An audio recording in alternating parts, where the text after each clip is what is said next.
puede ver, chicos? Sí, doctor, se ve. Perfecto.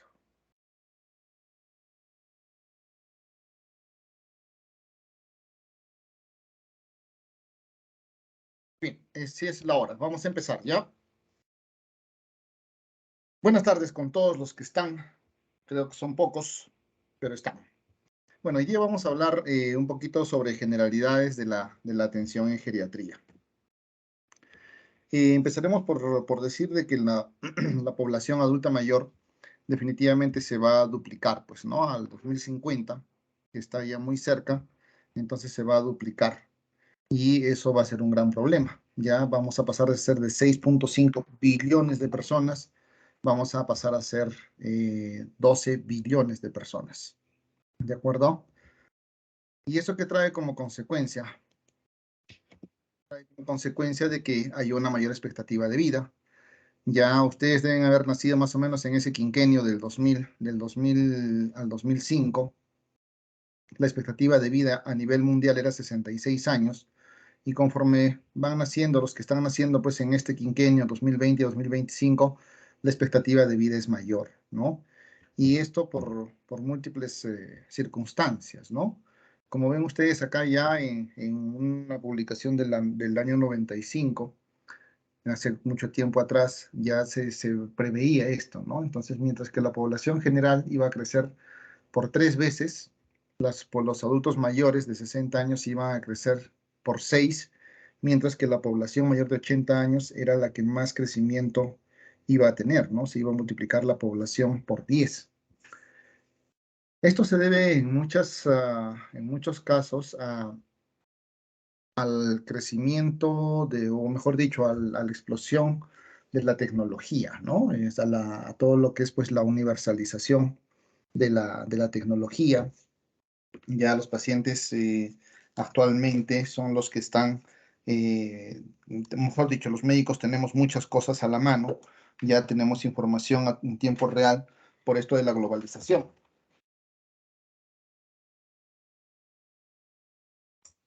Y esto está trayendo como consecuencia, pues, de que se estén produciendo cambios muy grandes y muy rápido en la población mundial. Este crecimiento de poblaciones de los 80 años que va a ser en 10 veces la proporción actual está más ligado a los países en vías de desarrollo, ¿ya? Por este problema no problema, sino por estos beneficios, pues, el que tenemos de la famosa globalización. Además, también debemos mencionar que las enfermedades infecciosas, que son las que producían, pues, mayor mortalidad y grandes epidemias, prácticamente están bastante bien controladas. Ya prueba de eso es el COVID, ¿no? Que nos ha agarrado hace 2 años y ya pues se tiene una vacuna que, si bien es cierto, no sabemos cuáles serán los efectos colaterales, pero de otras enfermedades que causaban la muerte, como la influenza, por ejemplo, ya tenemos vacunas que se ponen anualmente y esto ha permitido que la población adulta mayor o la población en general viva más, ¿no? A expensas de los adultos mayores. Eh, no necesariamente vivir más significa vivir mejor. Hemos pasado a una transición epidemiológica también, ¿no? Donde ya las enfermedades infecciosas ya no son tan prevalentes y lo que está prevaleciendo ahora son las enfermedades crónico-degenerativas, como hipertensión arterial, diabetes, sobrepeso, artrosis, que estas enfermedades no te causan la muerte, lo que te causan es discapacidad. Entonces, tenemos que tratar de ver qué otro indicador de salud vamos a tener para tratar de ver si es que nuestros sistemas sanitarios pues realmente están haciendo lo correcto, ¿no? Estamos haciendo lo correcto. En Europa ya empezaron, ¿no? Hay un sistema sanitario, hay un indicador que, que indica, valga la redundancia, que dice cuántos años libres de discapacidad te quedan a partir de que cumples la edad de 65 años, que es para donde ellos empiezan la edad del adulto mayor. Entonces, y la conclusión que han llegado es que tienen 10 años. O sea, uno en España, cuando cumple 65 años, le quedan 10 años libres de discapacidad, lo cual es poco en realidad, ¿no? Porque a los 75 años tú todavía deberías ser funcional. Así que Nos falta mucho por trabajar en nosotros, nos falta mucho por cambiar nuestro sistema sanitario. Todavía nosotros seguimos teniendo un sistema sanitario que es muy caro, ¿no? Que es la parte curativa y recuperativa, cuando lo que deberíamos priorizar por la escasez de recursos que tenemos, bueno, escasez entre comillas, es pues la parte preventiva promocional que no se hace. Y el envejecimiento no es más que una consecuencia de lo que tú vas pasando de acuerdo a las diferentes épocas o etapas de tu vida, ¿no? En este cuadro lo que vemos es definitivamente de que cada vez los niños, pues entre 0 y 14 años, van disminuyendo en número y en proporción respecto a los mayores de 60 años que se van incrementando, ¿no? Todavía en nuestro país la población económicamente activa, que va entre los 15 y los 60 años, todavía se mantiene, todavía se mantiene. Entonces, ahí vamos avanzando con eso, ¿ya? Pero pronto vamos a llegar. Si yo me pusiera a preguntarles cuántos hijos van a tener ustedes, lo más probable es que me van a decir uno o dos, ¿no? No van a ser familias muy numerosas, ¿no? Como eran sus abuelos o de repente sus papás, que sí, pues tenían cuatro, cinco. Yo tengo una familia que la abuelita tenía, pues, como 14 hijos, ¿no? Y nietos ya son como 30, ¿ya? Y bisnietos son poquitos, ¿no? Bisnietos solamente son 8, me parece, ¿ya? 8. Entonces, cada vez los jóvenes ya no quieren tener muchos hijos, ¿no? Entonces, este proceso de la modernización que les mencionaba anteriormente, pues supuestamente nos tendría que traer avances en el nivel educativo. Y nosotros en medicina sí ha traído mucho avance, ya porque podemos tener información en tiempo real. Ahora, entrando a cualquier buscador, tú puedes encontrar pues información de tiempo real. El problema es de que tienes que discriminarla. Ya las universidades cada vez te proporcionan más herramientas de tecnológicas, buscadores, para encontrar artículos, revisiones que definitivamente nos van a tener que ayudar a nuestra formación, ¿no? No era como cuando estudiábamos antes, pues yo cuando estudiaba en la Católica, yo soy la cuarta promoción de la universidad, ¿no? Teníamos que estar pues buscando las revistas del New England Journal of Medicine en el cultural, ¿no? Teníamos que sacar nuestro carnet de biblioteca para poder leer y esperar que lleguen. Ahora ustedes tienen información de primera mano. El nivel de ingreso debería de haber aumentado también, pero todavía se mantiene, ¿de acuerdo? Todavía se mantiene. No hay las expectativas respecto al aumento del nivel de ingreso, que también esto te podría, pues, traer como consecuencia una mejora en los accesos a la salud, ya que todavía hay ciertas barreras y ciertas limitaciones aún en ciudades, ¿no? A pesar de que ha crecido la urbanización, todavía en ciudades hay gente que no accede a los servicios de salud. El seguro social solamente cubre el 35 a 40% de la población de Arequipa. Les hablo de Arequipa. El resto debería estar cubierto pues, por el Seguro Integral de Salud, pero así todo no llega, no se llega a cubrir del todo. Ya a pesar de que estamos en un proceso de urbanización bastante grande, ¿no? Ya han visto que las chacras en nuestra ciudad no existen, ¿no? Y la industrialización que viene de la mano de la urbanización, definitivamente, pues en conjunto con los otros tres ítems, los otros tres aspectos, deberían provocar una mejora en las condiciones de vida y salud de la población, lo cual muchas veces vemos que no es así, ¿no? Todavía sigue habiendo pobreza, pobreza extrema, desnutrición, muertes maternas por las condiciones que estamos. Si bien es cierto, ya tenemos una vacuna para el COVID, pero definitivamente la infraestructura, por ejemplo, que teníamos en el hospital de Yanaguara, donde yo trabajo, ha cambiado poco o nada. O sea, seguimos atendiendo pacientes con lo mismo que teníamos anteriormente. O sea, no nos hemos preocupado en poner pues sistemas de extracción de aire, buscar otras alternativas que nos pudieran permitir ofrecer mayor diversidad de servicios a los adultos mayores, especialmente y no que todos estén acumulados, ¿no? En un solo sitio. Por eso les digo que esto no necesariamente hay una mejora en la salud de vida. Esto es lo que debería ser, pero no siempre se cumple.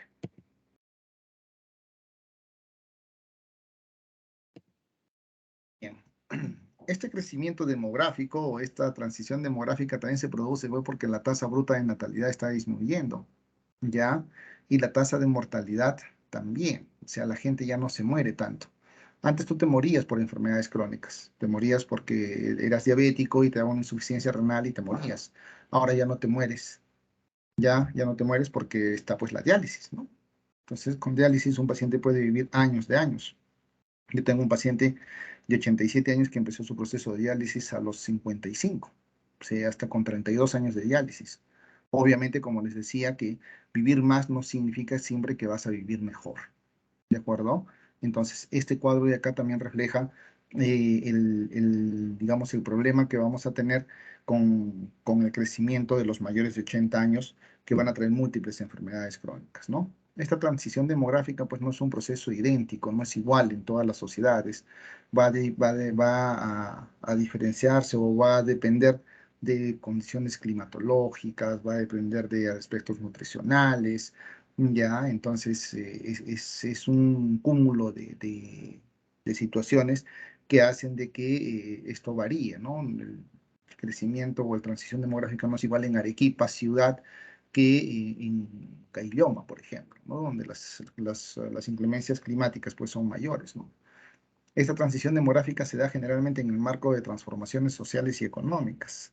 Pronto me parece que nosotros vamos a tener un problema de estos, ¿no? O sea, estamos en una coyuntura país que es bastante compleja y difícil. Supuestamente, pues debería haber mayor igualdad, pero no existe, ¿no? Y estos cambios también van a influenciar cambios culturales, económicos y sociales, ¿no? Yo recuerdo mucho cuando en el 98 que salí de la universidad me fui a trabajar a una ONG y trabajaba pues en Caylloma mismo y no había luz, ¿no? Entonces ahí la vida de la tarde se acababa pues cuando se empezaba a oscurecer, todo el mundo se metía a su casa y la vida empezaba muy temprano, 4:30 de la mañana, pero en ese tiempo que yo estuve trabajando por allá le llegó la luz. Entonces, todo la cultura de esos pueblos empezó a cambiar, ¿no? Ya tú veías jovencitos en las plazas, ya llegó la televisión, las tiendas funcionaban más rápido, empezaron a aparecer más cantidad de bares dentro de muchas cosas, ¿no? Entonces, estos cambios demográficos, pues, van a influenciar cambios culturales, económicos y también sociales, ¿no? Como el que les contaba. En la mayor parte, el material de transición demográfica se distingue en cuatro etapas, ¿no? La incipiente, la moderada, con tasas de crecimiento que van disminuyendo y el porcentaje de adultos mayores que se va incrementando, ¿no? O sea, hablamos cuando hay una transición avanzada, cuando la tasa de crecimiento es menos del 1% y pues, el porcentaje de mayores de 60 años es el 10% y más. Eso es lo que sucede, lo que ha sucedido últimamente en el censo que se ha hecho ahora, ¿no? Hace pocos años, donde se vio pues que la cantidad de adultos mayores en Arequipa estaba por encima del 12%. Miren, aquí el Perú se encuentra aquí en una tasa, en una transición demográfica avanzada, ¿ya? ¿De acuerdo? Estamos creciendo mucho en adultos mayores y eso es bueno y es malo. ¿De acuerdo? Es bueno porque vamos a tener pues a nuestros abuelitos más tiempo, pero es malo porque no les vamos a poder brindar las atenciones necesarias, no les vamos a poder dar la atención que ellos merecen porque no tenemos servicios diferenciados para ellos, ¿no? Arequipa está mucho más todavía, está ya en una etapa más de la transición, junto con Ica, La Libertad, Lambayeque, Tacna, Tumbes. Miren ustedes, la tasa global de fecundidad es 2,4 ya, y la esperanza pues de vida es 73 años en Arequipa.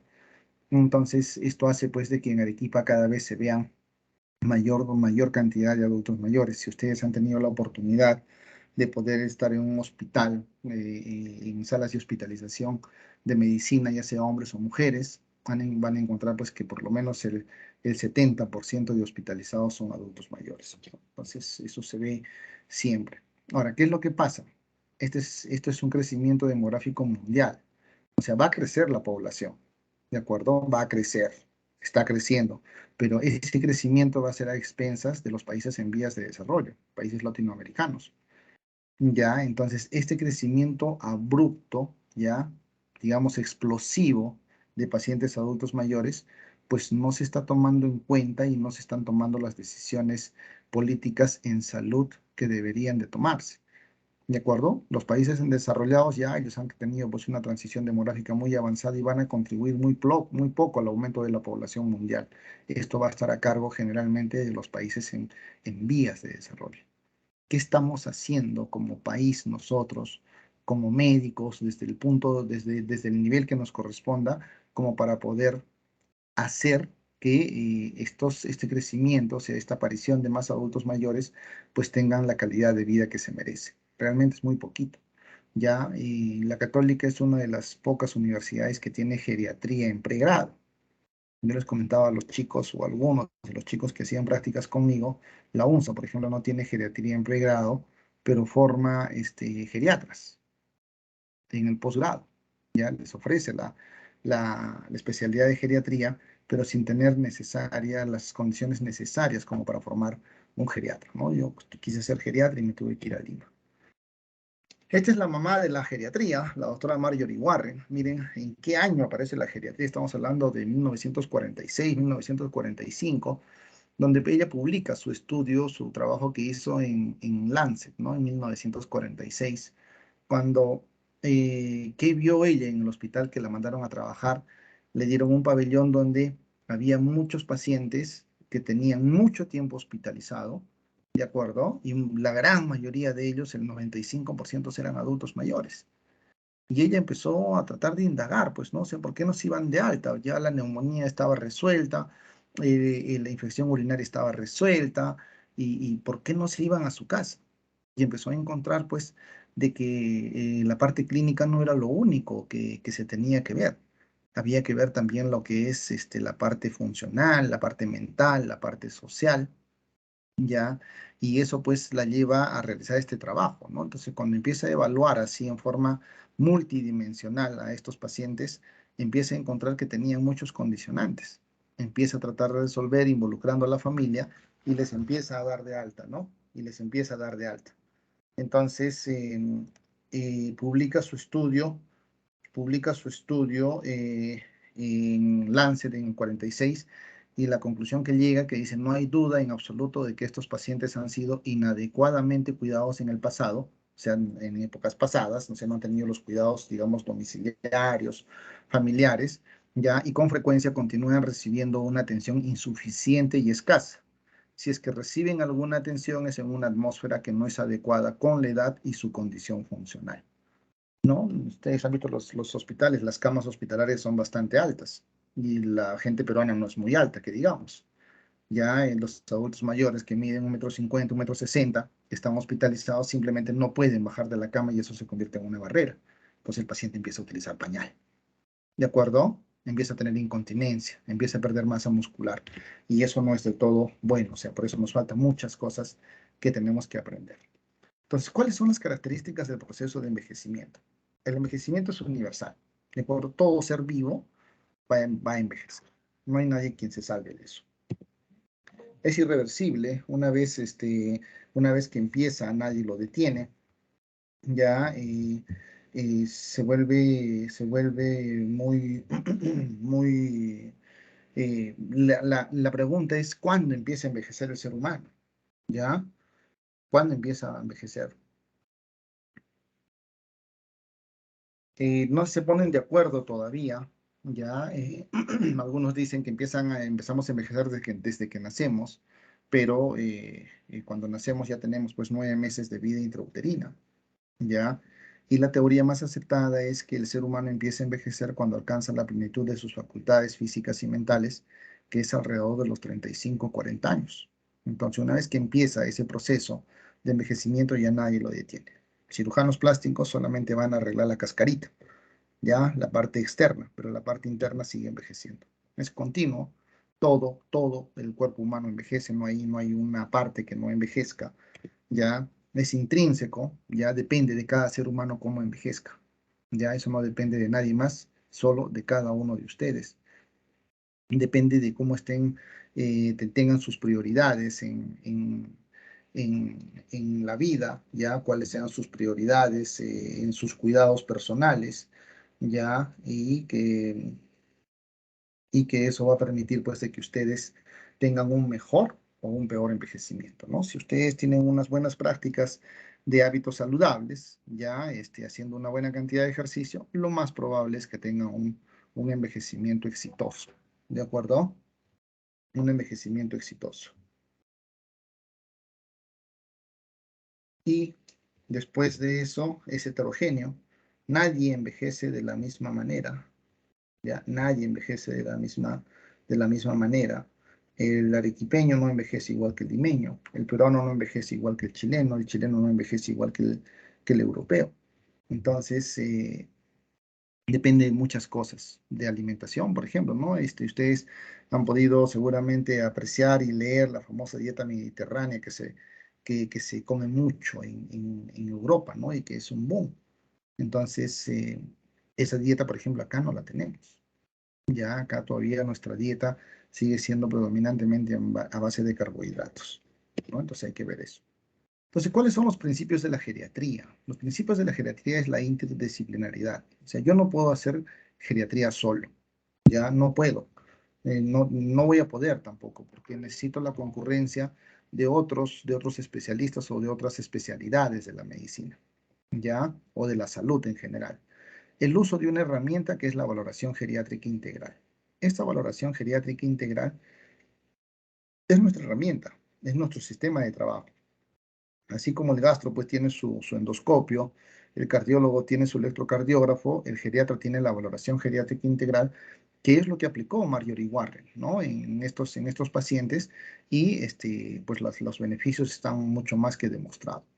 Y la otra es disponibilidad de distintos niveles de atención en función de las diferentes situaciones de la enfermedad. O sea, es una diferencia, por ejemplo, que todavía no la logramos vencer, ¿no? ¿Cuántos niveles de atención tenemos en medicina interna? Dos niveles, hospitalización y consulta externa. En geriatría tenemos hospitalización, consulta externa, atención domiciliaria, unidad de mediana estancia, unidad de larga estancia, hospital de día y cuidados paliativos. Entonces son 7 niveles asistenciales y el paciente puede ir en cada uno de ellos, moviéndose de acuerdo a las necesidades. ¿Qué pasa si yo tengo un paciente que le ha dado un accidente cerebrovascular? De inicio, obviamente, entrará pues a una unidad de agudos o a una hospitalización. Cuando ya esté compensado y le hace el accidente cerebrovascular, yo le voy a dar datos dónde lo voy a mandar. No lo voy a mandar a su domicilio.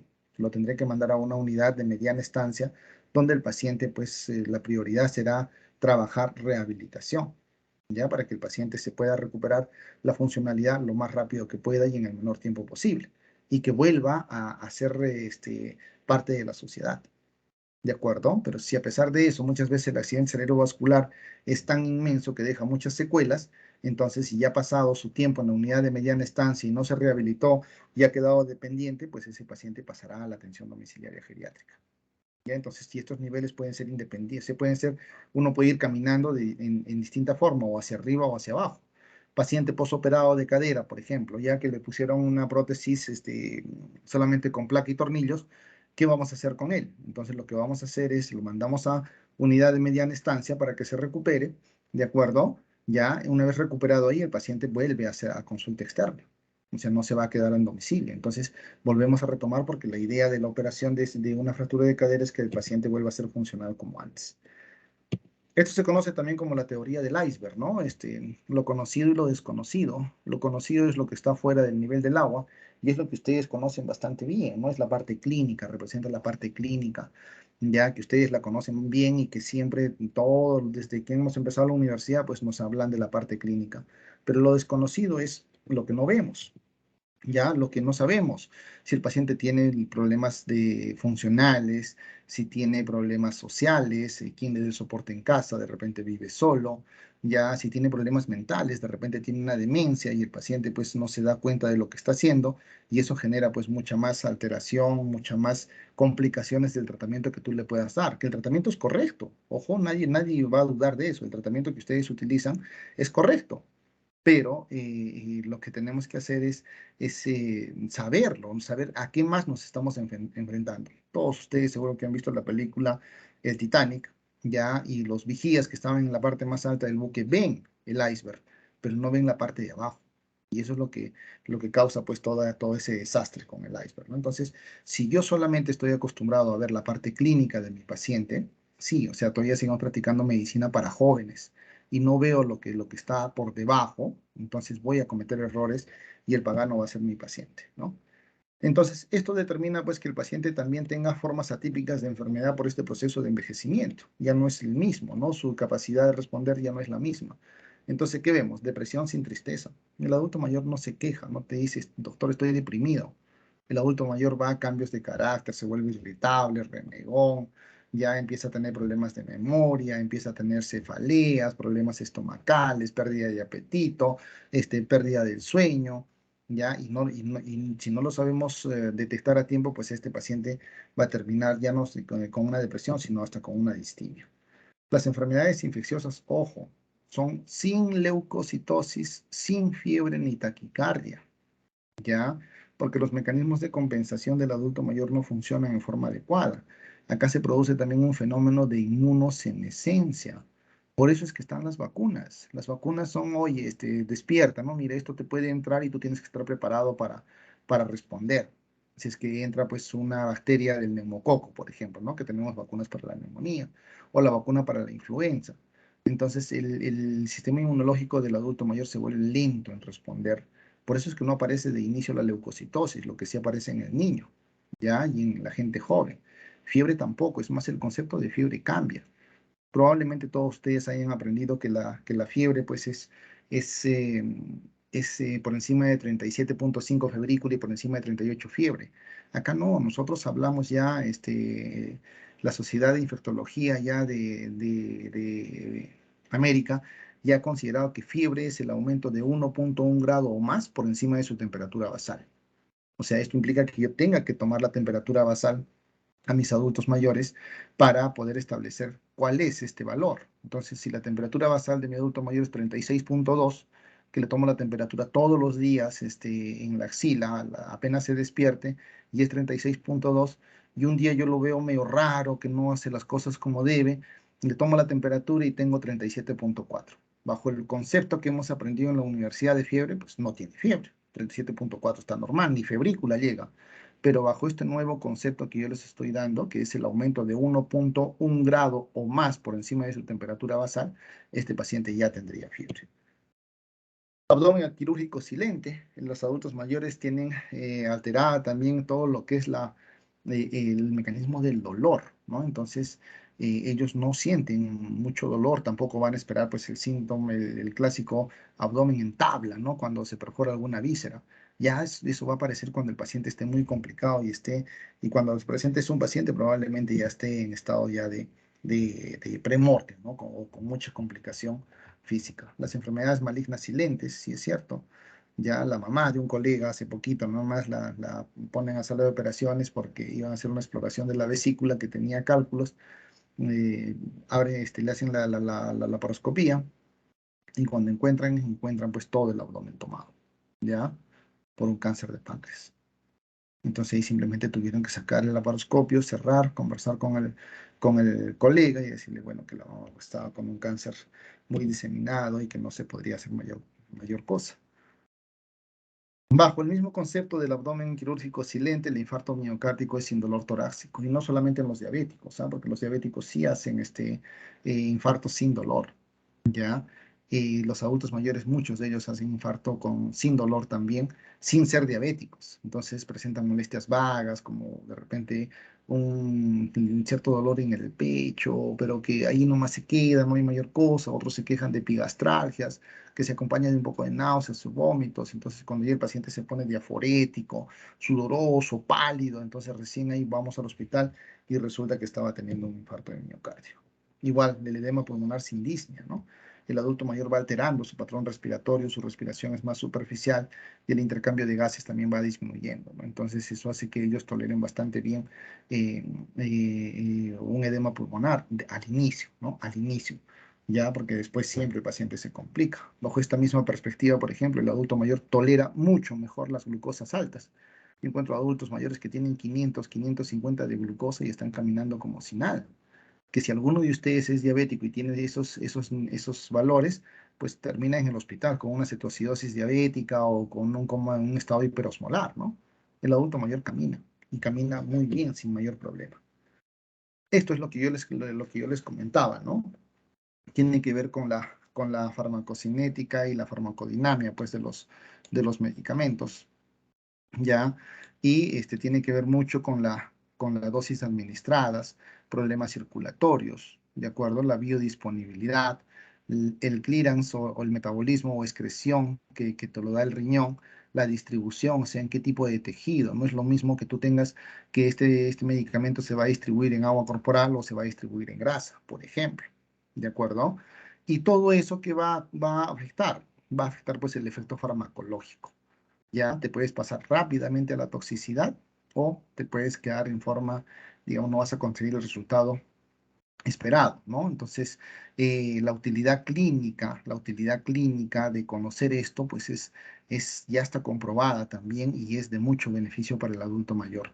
Por eso nosotros empezamos con dosis pequeñas, o sea, empezamos con media tableta, un cuarto de tableta, no es porque nos dé la gana, sino porque estos cambios farmacocinéticos y farmacodinámicos van a hacer pues que el adulto mayor esté más predispuesto a presentar reacciones adversas medicamentosas. Todo lo que leen en su papelito ya de reacción adversa medicamentosa, todo eso se puede presentar en el adulto mayor. La ventana terapéutica también se va cortando, ¿no? O sea, yo tengo una gran ventaja terapéutica cuando recién voy naciendo y con el transcurso de los años esta ventana terapéutica se hace cada vez más angosta, ¿ya? Y lo que va apareciendo con más facilidad es la respuesta tóxica, ¿no? Es muy frecuente ver toxicidad por digitálicos, por ejemplo, ¿no? En pacientes cardíacos que toman digoxina, no sé, muchos no tienen la seguridad, pues, el cuidado de darle dosis adecuadas y les meten dosis de una tableta de 0,25 miligramos por tableta y el paciente empieza, después de unos 15 días, 2, 3 semanas, 4 semanas, empieza a tener pérdida de apetito, empieza a tener ya languidez, empieza a dejar de hacer cosas y le tomas todos sus análisis y están normales. Cuando preguntas por la medicación, recién ahí te dice, pero ¿sabe qué, doctor? Está tomando digoxina porque le ha dado el cardiólogo hace un mes que empezó a tomar. Cuando le haces un dosaje de digoxina en sangre, el paciente está con toxicidad. Y el rasgo de toxicidad de la digoxina es 0,4 nanogramos por decilitro. O sea, esa es la dosis que debería tener en sangre. ¿De acuerdo? 0,4 nanogramos por decilitro. Imagínense la cantidad tan pequeña que hay. Entonces, a eso se refiere con esto, con una ventana terapéutica cada vez más angosta, ¿no? ¿Qué factores van a modificar la respuesta farmacológica en el adulto mayor? Los cambios fisiológicos, ¿no? Que ya conversamos y esto aumenta pues las reacciones adversas medicamentosas. La polipatología, que lleva pues a un mayor consumo de medicamentos y esto incrementa las interacciones fármaco-fármaco, fármaco-nutriente. Ya hay pacientes que consumen, pues, tienen una gran polifarmacia, consumen 8, 10, 12 medicamentos. Ellos van a tener interacciones medicamentosas. Nosotros no las vamos a conocer todas. Para eso tienen herramientas que les pueden ayudar. Una de ellas, que a mí yo la uso bastante, es el Medscape. El Medscape te da un ítem para ver interacciones medicamentosas, ¿no? Te dice Interaction Checker. Ahí, entonces tú metes todos los fármacos que está tomando tu paciente y te da todas las interacciones medicamentosas. También influencian, pues, o intervienen los factores psicosociales, ¿no? La automedicación. Uf, la automedicación a nuestros pacientes y en general, en la población en general es muy alta, ¿no? Es muy alta. Ellos primero recurren a la vecina, al familiar, a la farmacia, ya cuando están complicados recién recurren al médico. Ya, y el incumplimiento de tratamiento también es otro, ¿no? Entonces, tú le das un tratamiento para una faringitis o una faringoamigdalitis con antibióticos para 5 días, el paciente toma 3, se siente mejor y se guarda el resto. ¿Y esto qué genera? Tanto la automedicación como el incumplimiento, que disminuye la eficacia de la medicación. Entonces no vas a conseguir los resultados esperados. Aquí están los cambios farmacocinéticos. Hay disminución de la salivación, disminución de la motilidad esofágica, disminución del vaciamiento gástrico, de la secreción ácida gástrica, disminución de la absorción. Tenemos que tener mucho cuidado con esos. En cuanto a la distribución, cambios en la composición corporal con la edad, el tejido muscular disminuye hasta 30%, por lo cual hay muchos fármacos que se pegan a proteínas y la fracción libre es lo que te da el efecto terapéutico. Al tener menos masa muscular, ya menos cantidad de proteínas, ¿qué es lo que va a pasar? De que pues vas a tener menos fármaco que se pegue a proteínas y vas a tener más fármaco libre, y eso te puede llevar a la toxicidad. El agua corporal también disminuye más del 15% en el adulto mayor, se incrementa la grasa, 25 o 40%, ¿no? Lo que decía, cambios de la unión proteica, ¿no? La hipoalbuminemia, la malnutrición es importante, se habla de que 15% de pacientes ya adultos mayores están malnutridos, o sea, es una epidemia también la malnutrición que debemos tratar de mejorar. En cuanto al metabolismo y excreción, el metabolismo hepático pues disminuye el metabolismo de la fase 1, ¿no? Donde interviene pues la citocromo P450 ya que es la principal vía que utilizan la mayor cantidad de medicamentos. Por eso nosotros tratamos de buscar medicamentos que no utilicen esa vía, ya para poder pues, evitar esa toxicidad que se pudiera generar. Y también renal, ¿no? A partir de la cuarta década de la vida, la tasa de filtración glomerular disminuye 10 mililitros por década. Como ya les dije anteriormente, disminuye la masa corporal, la cantidad de músculo. Y la creatinina por sí sola, a partir de los 60 años, no es un buen indicador de no es un buen indicador de funcionamiento renal, porque no voy a tener de dónde sacar la creatinina. Entonces, una creatinina de 0,9 o 1, que a pesar de estar en los rangos de normalidad que trae el laboratorio, no necesariamente te dice pues que el adulto mayor su riñón está funcionando bien. Entonces ahí tengo que calcular la tasa de filtración glomerular. Fórmulas hay muchas, ¿de acuerdo? La que ustedes quieran, la más conocida es la de Kirchhoff-Gaul y es la que vamos empleando cuando hacemos prácticas, cuando nos toca hacer la parte de prácticas, ¿no? Entonces miren ustedes, ya como ciertas patologías también van a producir alteraciones, ¿no? En la gastritis atrófica, ¿qué va a pasar? Cuidado con el ácido acetilsalicílico y los antiinflamatorios, que pueden producir hemorragias. La vejiga inestable va a hacer que nosotros usemos diuréticos y ¿qué va a pasar? El paciente va a presentar incontinencias. Si crece la próstata, vamos a utilizar anticolinérgicos como, qué sé yo, la amitriptilina o la oxibutinina y va a producir pues una retención urinaria. ¿De acuerdo? La inmovilidad, si yo le doy algunos fármacos como por ejemplo el verapamilo, ya que es para la taquicardia, pues me va a producir mayor cantidad de estreñimiento. Entonces, tenemos que saber un poquito eso y eso lo discutimos bastante bien en la práctica, ¿no? Y acá hay otros cambios más, ¿no? Hay disminución en la función de los vasoreceptores, ¿no? Que causan insuficiencia venosa y les damos diuréticos, tricíclicos, y eso pues causa la hipotensión ortostática, además de la rigidez arterial que se va produciendo por el paso de los años. Ya los beta receptores también disminuyen la sensibilidad, entonces si los hay beta bloqueadores, la hipertensión no se va a controlar de forma adecuada, por eso es que nosotros rara vez utilizamos beta bloqueadores como primera elección para controlar los síntomas o para controlar la hipertensión arterial, ¿no? Sí hay patologías en las cuales es de primera elección, como la insuficiencia cardíaca o un infarto de miocardio, ¿no? Que sí teníamos que ver eso. Entonces ahí tienen más fármacos que los que vamos a hacer, ¿no? Entonces, el cumplimiento o la compliance en geriatría, pues, está muy bajito, ¿no? Está muy bajito. 30-50% de los pacientes no cumplen con el régimen de tratamiento que uno les da. Y lo peor de todo es que nosotros no preguntamos. O sea, no preguntamos cómo están esos pacientes. O sea, si realmente lo necesitan, lo está tomando, no lo está tomando. Si no lo toma, ¿por qué no lo toma? ¿No? Se olvida o tiene algún efecto colateral. Entonces, que es bueno saber para nosotros poder tomar las decisiones necesarias. ¿Qué factores afectan eso? La pobre comunicación médico-paciente, problemas cognitivos asociados, las reacciones adversas. Cuando toman mucha cantidad de fármacos, los regímenes son complicados, de acuerdo el alto costo de la medicación y la confusión, ¿no? Nombres genéricos y de marca. Nuestros medicamentos pues traen el nombre genérico, lo traen pues el nombre genérico lo traen chiquitito, ¿no? O sea, con unas letritas que casi nadie las puede leer, excepto ustedes que son jóvenes y el nombre comercial está grande, ¿no? Entonces, muchas veces el paciente te dice, estoy tomando tal cosa y tú tampoco lo conoces, ¿no? Entonces tienes que agarramos el celular y vemos qué tipo de fármaco es. Ah, es un antihipertensivo o es un antibiótico o lo que fuere, ¿no? Esta es la famosa cascada de prescripción, ¿no? O sea, tú das una droga, aparece un efecto adverso, lo interpretas como una nueva condición médica, le das una nueva droga para esa supuesta nueva condición médica, aparece nuevamente un efecto adverso y sigues incrementando la cantidad de fármacos que tiene tu paciente sin tener razón, ¿no? Miren acá algunos ejemplos, ¿no? Un paciente tiene artritis, le damos antiinflamatorios no esteroideos, esto produce un incremento de la presión arterial y esto produce pues que tú le des medicación antihipertensiva. Entonces, como este paciente se le va a bajar la presión, va a empezar a presentar náuseas y vómitos, va a ir al hospital y le van a agregar dimenylenato. Con la probable hipotensión que esté presentando tu paciente, más el dimenylenato que produce una sedación, pues tu paciente tiene todas las posibilidades o todas las características para caerse, ¿de acuerdo? Y fracturarse probablemente la cadera.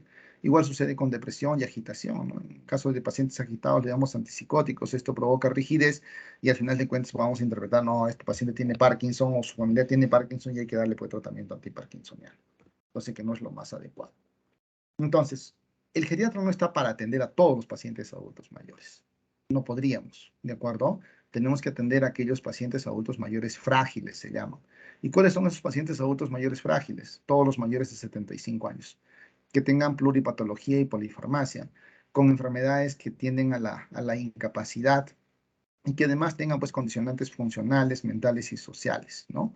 Demencias, abandono social o pobre apoyo social, por alteraciones de la movilidad,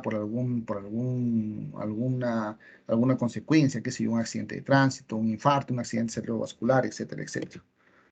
Esta es la atención por niveles, ¿no? El objetivo de la geriatría es mantener al anciano en su comunidad, asegurar una atención continua del anciano, permitir la ubicación correcta, que ya les mencionamos los niveles anteriores, y utilizar estos niveles en forma adecuada para, también de acuerdo a un diagnóstico correcto, ¿no? Entonces, estos son los niveles de hospitalización o de atención en geriatría, ya como les mencionaba, ya la unidad de agudos, la unidad de mediana estancia, la unidad de larga estancia, hospital de día, atención en consulta externa, atención geriátrica domiciliaria, y acá falta lo que es cuidados paliativos, ¿no? Al igual que en otras especialidades, pues nosotros tenemos que ver que el paciente anciano también tenga una muerte digna, ¿no? Y que muchas veces los cuidados paliativos se encargan de eso. O sea, no es que en paliativos la mala concepción es que lo van a pasar a paliativos, ya no hay nada que hacer. Sí, o sea, no tenemos nada que hacer en la parte de curar la enfermedad avanzada que tenga, pero sí se pueden hacer muchísimas otras cosas para hacer que el paciente pues tenga dignidad, tenga mucha dignidad para esos momentos últimos que le queda de vida. ¿De acuerdo? En cuanto a funcionalidad y autonomía, el paciente clásico que tenemos nosotros es enfermedad aguda, única, sin repercusión funcional y sin secuelas funcionales. Para eso nos preparan en la universidad, ¿no? Para ver esta enfermedad, o solamente una enfermedad, ya que no tenga repercusión funcional ni secuelas. Pero el paciente que vemos actualmente son enfermedades crónicas y múltiples, reagudizaciones frecuentes como los EPOC, los EPIT, las insuficiencias renales. Estas van a repercutir funcionalmente porque le van a quitar pues, capacidad ventilatoria a tu paciente y te van a dejar secuelas, ¿no?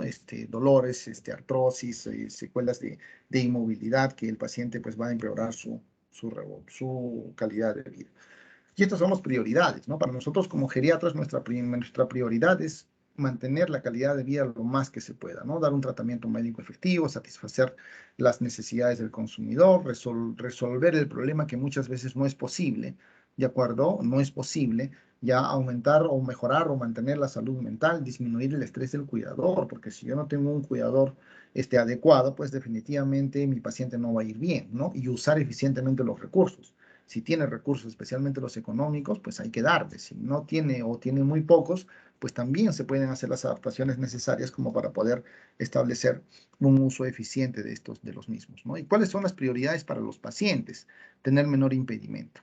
¿Ya? Tener menor impedimento en primer lugar. Después, mejorar la calidad de vida, menor estrés del cuidador, la salud mental de igual manera, mayor nivel de actividad, un tratamiento médico efectivo y disminuir la institucionalización. La institucionalización es poner a un paciente adulto mayor en un lugar que no sea su casa, ¿no? Puede ser un geriátrico, un asilo, una casa de reposo o lo que ustedes desean. Entonces, estos niveles de atención ya han demostrado pues mucha eficacia, ¿no? Reduciendo muchas cosas, reducción del deterioro funcional, la menor institucionalización, disminuir la estancia media de la hospitalización y también disminuir los costos hospitalarios, ¿no? Entonces, esto es cuando yo hice mi residencia, ¿no? En Lima, este es el Hospital Almenara, con ambientes bastante grandes, bien ventilados, bien aireados, el trabajo de enfermería, de medicina, de acuerdo, siempre la presencia de familiar acompañante, que en esta pandemia ha sido muy complicado tenerlo, muy complicado por las condiciones que tenía el paciente. La cama es solo para dormir, el paciente si puede sentarse en una silla de ruedas, pues lo teníamos sentado en una silla de ruedas, ¿no? Acá pues sí, la paciente estaba con monitoreo, un montón de frascos con monitor cardíaco, entonces obviamente tenía que permanecer más tiempo echado en cama. Estas son las discusiones o las visitas que se hacían en equipo multidisciplinario. Acá está el enfermero, están los asistentes, por ahí está la nutricionista, el rehabilitador, también pasaba la visita y se hacía pues un trabajo en grupo bastante interesante, buscando siempre esa interdisciplinariedad, ¿de acuerdo? Para tratar de mejorar pues este tipo de pacientes, ¿no? Y este es otro estudio que genera pues de que los pacientes adultos mayores puedan tener una atención adecuada, ¿no? Una atención adecuada para que no deterioren su estado funcional. Ya, esta es otra revisión sistemática. Como conclusión dice, muestra una reducción de las estancias de los ancianos hospitalizados por enfermedad aguda en unidades geriátricas respecto a la hospitalización convencional en otros servicios médicos. O sea, ya se ha demostrado grandemente de que este tipo de pacientes, cuando reciben esta atención realizada por un equipo interdisciplinario, pues tienen mejores resultados que una hospitalización tradicional donde solamente está el médico y el enfermero, ¿no? Este es otro, de acuerdo a otro estudio lo hizo Bastán. La geriatría en Europa está bastante desarrollada, los españoles han trabajado mucho esto y han hecho un metaanálisis, ¿no? Igual sobre la pérdida de la declinación funcional, la permanencia en casa y la mortalidad en respecto a una unidad geriátrica multidisciplinaria, ¿no? Y acá aparece, esto se los traje porque acá aparece un estudio de un peruano, el doctor Celada, que hizo este estudio en el hospital militar y demostró pues, que definitivamente el trabajo interdisciplinario en los hospitales pues traía mucho beneficio para el paciente anciano, ¿no?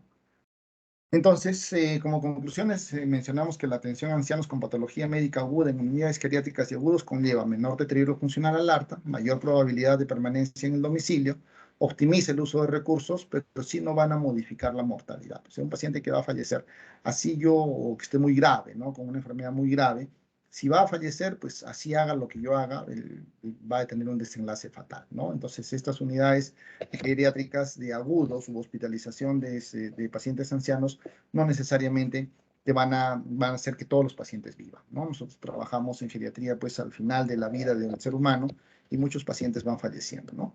Esto es atención domiciliaria geriátrica, donde también hay múltiples estudios que apoyan pues su beneficio de que el paciente se atienda, ¿no? Entonces, aquí están, en esta tablita, ya la leen, la diapositiva la pueden compartir, ya las clases también, cuáles son los diferentes beneficios, tanto al paciente como al sistema sanitario, en patologías crónicas, agudas, subagudas, ya que nos van a producir. Entonces, sí hay ya mucha evidencia de que este trabajo multidisciplinario pues, nos da muchas expectativas. Entonces, cada vez más, la geriatría está creciendo, ya está creciendo muchísimo la geriatría, tenemos mucha información, ya, como yo les decía a sus compañeros de práctica, los que han estado conmigo, la verdad de hoy en geriatría es la mentira de mañana, ¿no? Hoy te dicen que debes usar este medicamento A para tal patología y mañana te dicen no, que no funciona. Entonces, y eso es porque cada vez hay mayor cantidad de consideraciones científicas, ¿no? Que están acá. ¿Y por qué te lleva a mayor cantidad de condiciones científicas? Porque lo que está aumentando pues son los adultos mayores y son los que más gasto consumen en una nación, por lo menos en un sistema de salud. El 60%, casi el 60-70% de medicación es consumida por el adulto mayor. Imagínense ustedes, y esta pues es la presión demográfica, ¿no? Que cada vez, como ya lo vimos, hay mayor cantidad de adultos mayores en el mundo. Estos son los estándares de estructura, ¿no? O sea, un geriatra no debe atender más de 10 camas. Ya miren ustedes, de acuerdo a las camas que hay en hospitalización, por cada 1.000 habitantes mayores de 65 años debería tener 5 camas solamente para adultos mayores. ¿Ustedes creen que esto se ha cumplido? No, pues ya no tenemos las suficientes camas ni siquiera para los pacientes jóvenes. Ya, y las camas hospitalarias para enfermeras también, una enfermera no debe atender más de 9 pacientes. Si ustedes tienen algún familiar que es enfermera, pregúntenle cuántos pacientes atienden. 16, 18 pacientes por turno, lo cual es exageradamente alto y en geriatría pues no podrían cumplir con todo el trabajo que tienen. Entonces, la asistencia geriátrica está dirigida al anciano justo, en el sitio justo y en el momento justo. O sea, acá no es ni antes ni después. Yo muchas veces llego tarde a la atención de los adultos mayores porque me llaman tarde. O sea, me llaman tarde. Ya, ya lo llego cuando se presentó la complicación. No llego a verlo antes para poder hacer pues un poquito de prevención y promoción de estilos de vida saludables que sí se puede hacer. Esta es una pregunta que les hago siempre a sus compañeros. ¿Es la geriatría, la medicina interna del adulto mayor? Ya. Ya, la mayoría agarra y me dice que sí, yo les digo que no. ¿ya? ¿Por qué no? Porque nosotros tenemos el conocimiento del proceso de envejecer. O sea, podemos detectar con, digamos, con mayor precisión si lo que está presentando tu paciente es parte del proceso de envejecimiento o ya se está produciendo una enfermedad. Tenemos un mejor conocimiento de las peculiaridades que presentan la enfermedad en la persona mayor, como mencionamos ya las enfermedades atípicas que te dan, ¿no? Yo he encontrado pacientes con problemas catalogados como demencia y lo que tenían era un hipotiroidismo, ¿de acuerdo? ¿Qué más? Estar familiarizado con una herramienta de trabajo que es específica, que es la valoración geriátrica integral, que ya la vamos a ver ahora en un momentito, que no solamente nos da un tratamiento pues más completo, por decirlo así, que nos va a permitir establecer un mejor objetivo de tratamiento. Disponer de un conocimiento que suele carecer el internista, aquella de las enfermedades o situaciones que se presentan casi en el adulto mayor. Demencias, por ejemplo. ¿De acuerdo? Caídas, incontinencias, ¿ya?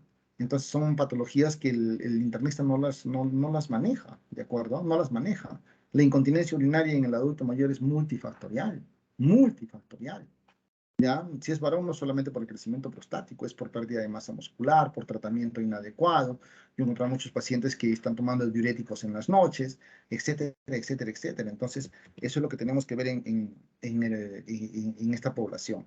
Y no es la medicina interna del adulto mayor porque tenemos mayor hábito de trabajo en equipo, ¿de acuerdo? El geriatra tiene que trabajar en equipo. El geriatra solo no va a poder hacer geriatría. Lamentablemente en nuestra ciudad todavía no se permite el equipo interdisciplinario porque piensan que es una gastadera de plata, ¿no? O sea, ¿cómo va a ser cuatro pacientes, cuatro especialidades o cuatro profesionales de la salud para atender a cinco pacientes en una mañana? No, pues, o sea, no hay forma, tú tienes que producir. Entonces, y acá están más o menos las diferencias, ¿no? El objetivo fundamental de la medicina interna es diagnosticar y tratar las enfermedades, ya mientras que en geriatría es preservar la funcionalidad y mantener al paciente en su domicilio. Y para esto tenemos que diagnosticar y tratar las enfermedades, ¿de acuerdo? La responsabilidad asistencial en el paciente agudo en medicina interna termina después del alta. Ustedes les dan neumonía, los hospitalizan, mejoran la leucocitosis, cae la fiebre, alta, ¿no? Ya vienes en 7 días, pues, a que te dé a regularizar tu descanso médico. En cambio, en geriatría, esta responsabilidad empieza o continúa luego del alta. Los niveles asistenciales que ya les mencionamos, que en geriatría son 7 niveles asistenciales, en medicina interna solamente 2. La infraestructura y la logística en medicina interna pues es uniforme, en cambio en la geriatría es diferenciada, ¿no? Tenemos que tener luces de zócalos, camillas más bajas, ya los carritos pues que llevan las enfermeras totalmente operativos para que no hagan mucha bulla, ya, entonces son son cosas sutiles, pero que definitivamente nos van a producir grandes beneficios.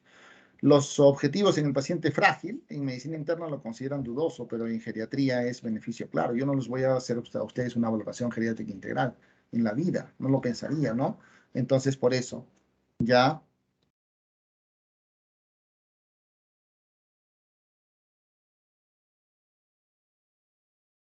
¿de acuerdo? Entonces,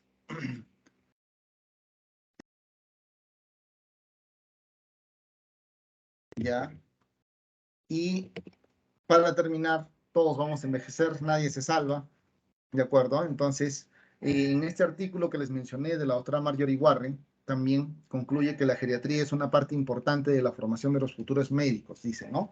Y debería estar incluida en el programa de estudios de medicina y de enfermería. Necesitamos los recursos de los hospitales generales para poder realizar un buen diagnóstico de los problemas en estos pacientes y facilitarles el tratamiento necesario. Solo si se cuenta con los recursos de un hospital general se puede emprender la investigación de las enfermedades propias de la vejez. O sea, aquí ya menciona en el año 46 de que la geriatría debería ser incluida en los programas de pregrado de las universidades. ¿De acuerdo? Y esto es lo que hacíamos en el Almenara, trabajábamos mucho con ellos, ya conversábamos con los familiares, siempre nosotros teníamos un familiar del paciente al costado, ya la parte de rehabilitación que era importante, esta señora le dio un ACV, la hospitalizaron en geriatría y a los 3 días la paciente ya estaba haciendo terapia física, ¿de acuerdo? La comunicación con los familiares, que es importantísima, la capacitación que teníamos para poder avanzar, ya las exposiciones que teníamos con los asistentes que eran muy frecuentes, eran 2 a 3 veces por semana para tener pues acceso a todas las cosas, ¿no? Y aquí, pues, este era el equipo multidisciplinario. Aquí estaba, pues, el R3, el R2 y estaba acá también, cuando tenía pelo. En ese entonces, miren ustedes, en el 2007, ya a este paciente prácticamente le dijeron en emergencia que se iba a morir y el señor salió caminando del hospital con un tratamiento adecuado, ¿no? Entonces, en geriatría no importa el número de enfermedades que se tengan, ¿no? Sino cómo se conviva con ellas y cómo estas, sobre todo, van a repercutir en la funcionalidad y calidad de vida. Ustedes han conocido a Susy Díaz probablemente, pero Susy Díaz tenía un dicho, dice, vive la vida y no dejas que la vida te viva, ¿no? Y en el fondo no deja de tener razón, ¿no? Entonces, tenemos que preservar, además de eso, junto con ese dicho, la funcionalidad. O sea, a mí no me interesa como geriatra que el paciente viva 100 años, sino que los viva y los viva bien, lo que tenga que vivir. Si son 80, 70, 75, 85, que los viva bien. ¿De acuerdo? Entonces, mira, este autor, Simón Beauvoir, decía, las sociedades o las instituciones se valoran por la forma en que cuidan a sus ancianos. Ya, y nosotros pues no cuidamos a nuestros ancianos. Muy bien. No sé si tengan alguna pregunta al respecto. Muchachos, que somos poquitos, ¿no? Somos poquitos. Ya. ¿Alguna pregunta que tenga?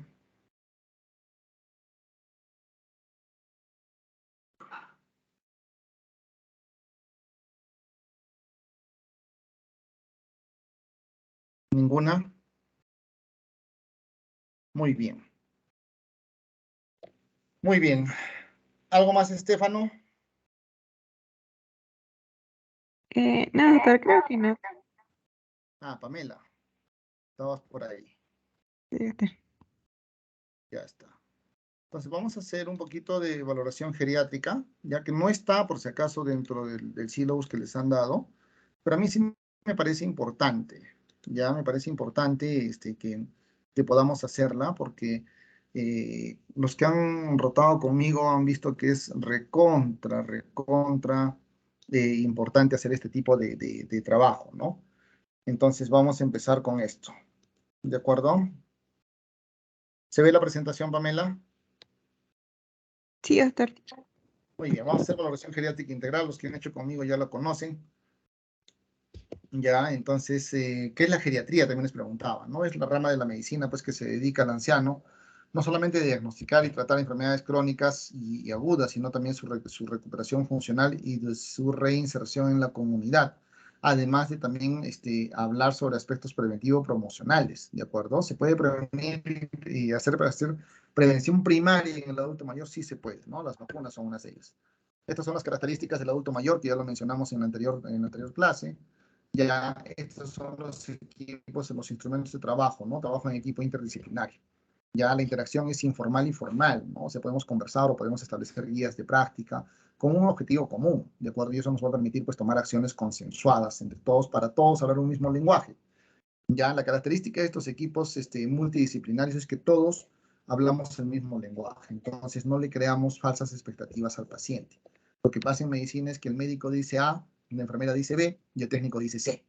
Entonces, y eso pues muchas veces crea mucha duda, mucha inseguridad, no solamente en el paciente, sino también en los pacientes, en los familiares, que sobre todo en los adultos mayores, ¿no?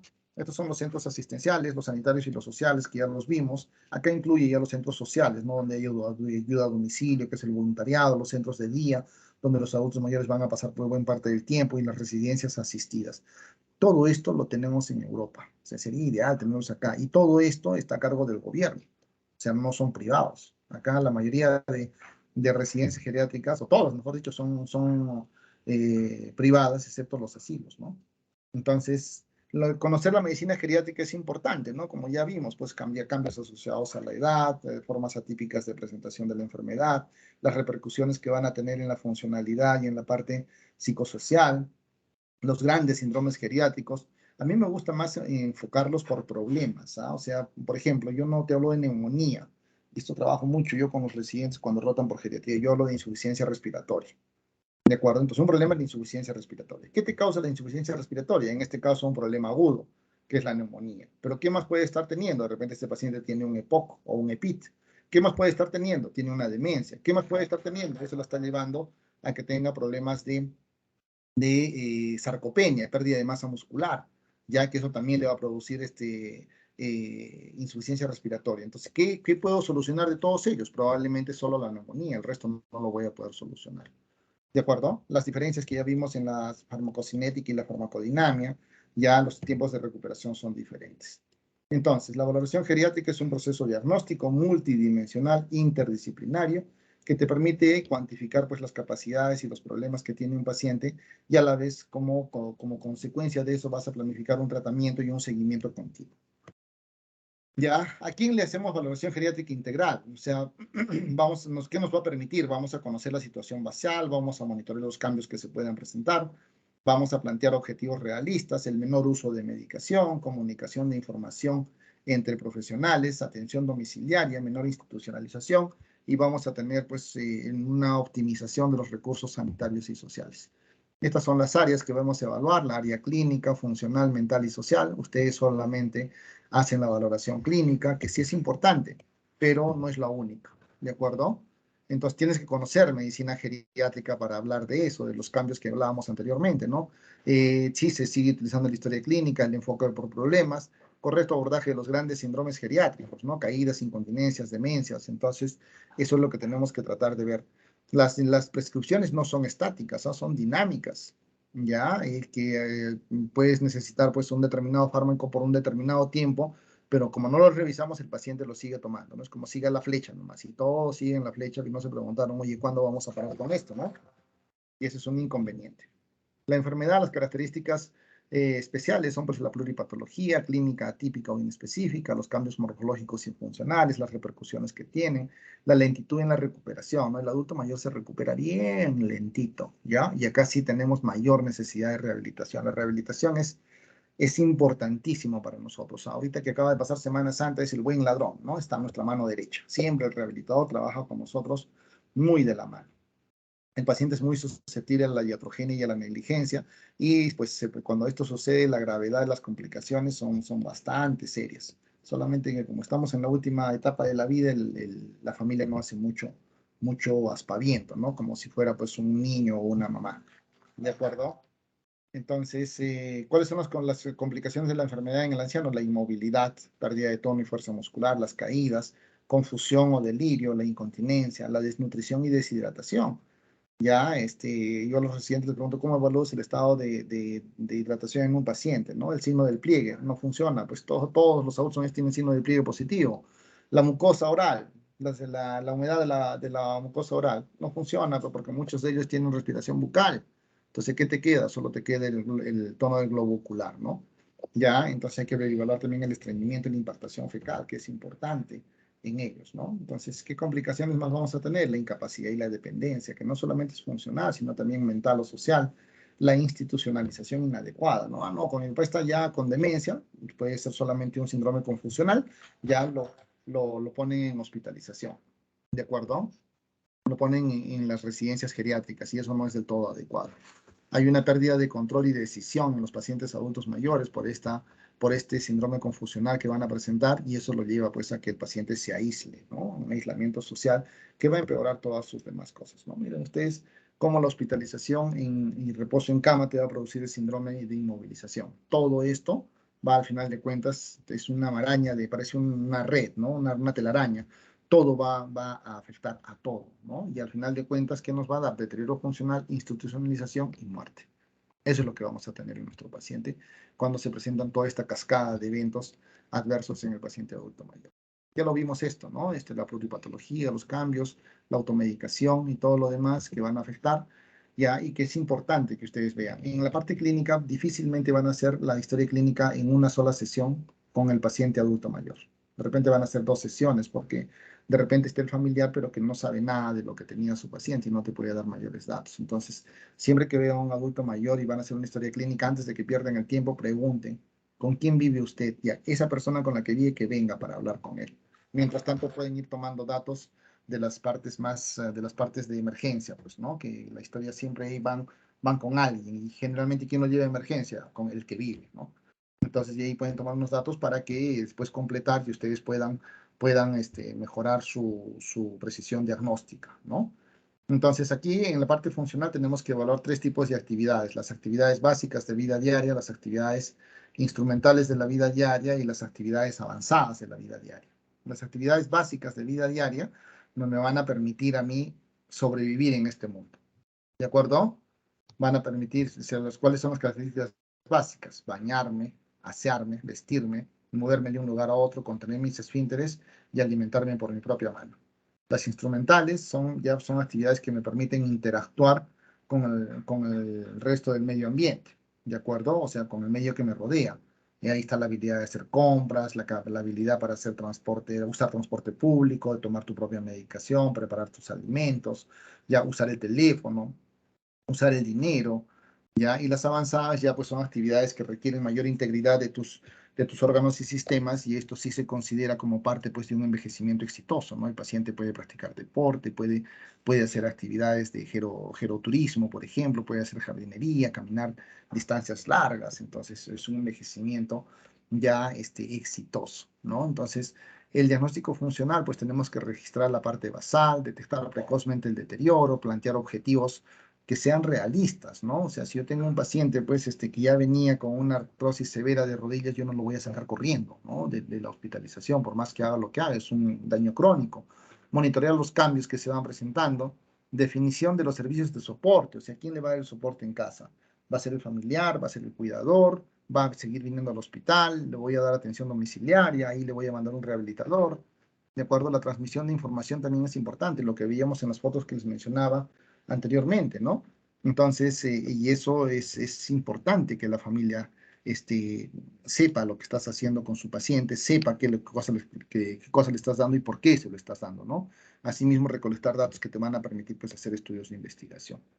Es una valoración estructurada, sí, porque nos permite unificar los criterios, tener mayor objetividad, cuantificar los cambios. Son fáciles de hacer en realidad y se pueden reproducir, ¿no? O sea, una escala, la que tú utilices, tiene que ser, pues, tiene que tener mucha, o mejor dicho, poca variabilidad interobservador, ¿no? Si yo veo y le doy un puntaje de 70, el que le aplique esa escala también tiene que obtener 70 puntos. Entonces, las escalas que tenemos son varias de esa. Entonces, acá hay muchas de las actividades básicas de vida diaria, entonces la que utilizamos nosotros más es el índice de CATS y el índice de Barr, ¿no? Que son estas dos. Estas dos son las que utilizamos más. A mí me gusta más la índice de Barter porque te da números, entonces que te pueden ayudar mucho. ¿De acuerdo? Entonces el índice de Barter te correlaciona. A más bajos puntajes, mayor mortalidad, ingresos hospitalarios más o repetitivos, dónde vas a ubicar al paciente al alta y también te va a dar un pronóstico funcional, ¿no? Entonces, ¿lo puedes reproducir? Sí. Interobservador, mira, o sea, cuando yo aplico un índice de Barter, la variabilidad es muy poquita, ya es muy poquita. Y el interobservador, 0.90, o sea, entre diferentes observadores. Y yo mismo cuando le aplico esa escala, la variabilidad también es muy baja. Entonces, sí es una escala que es bastante confiable y se puede utilizar con cierta regularidad. En cuanto a las actividades instrumentales de la vida diaria, aquí utilizamos la del auto, ¿no? Que se creó en 1969. Hay muchas otras, pero la más utilizada es la del auto Brody, ya que nos permite cuantificar. Son 8 preguntas que se hacen y a cada una le das un punto. Ya mientras más puntaje tenga el paciente, más independiente es, ¿no? Menos puntaje, más dependencia funcional. Y estas son pues las actividades ya avanzadas de la vida diaria, que yo a estos pacientes en la verdad ya ni les hago ninguna escala, pues si son gente que hace deporte, imagínate, ya salvo que se hospitalice, ¿no? Que hayan tenido un cambio agudo en los últimos meses, semanas o días, ¿no? Entonces, miren ustedes, cuando tenemos esta importancia de las escalas nos van a permitir determinar también cuáles son en dónde yo voy a hacer, en qué tipo de terapia le voy a ofrecer, ¿no? Si está alterado el baño, la capacidad de bañarse, asearse, vestirse o alimentarse, probablemente lo mande a hacer más terapia ocupacional. Pero si tienen alteraciones en la movilidad para deambular y usar las escaleras, fisioterapia para que me recupere más masa muscular.